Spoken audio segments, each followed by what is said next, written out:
Hey everyone, some of you may have had some trouble debugging with VSCode. You may have run into issues where you couldn't enter input or you felt like you weren't getting the right output.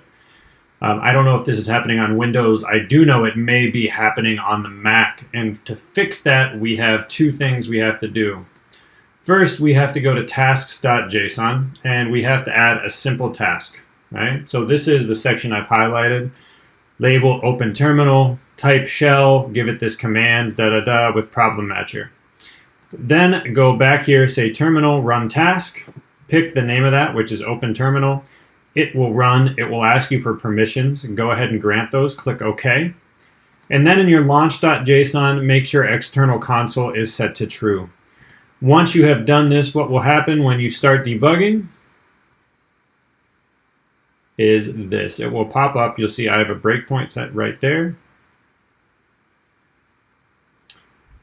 Okay, you will see right here I now have a terminal open.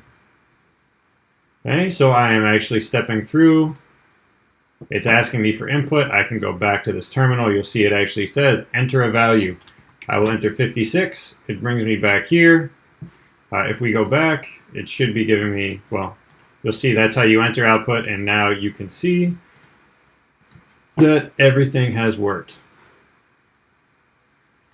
Right? Sorry, I pulled this out of the screen. Enter a value. You'll see it gave me my output right there. So that is how to debug with I/O or input-output on the Mac. I am assuming on Windows you will have to do something similar, setting external console to true.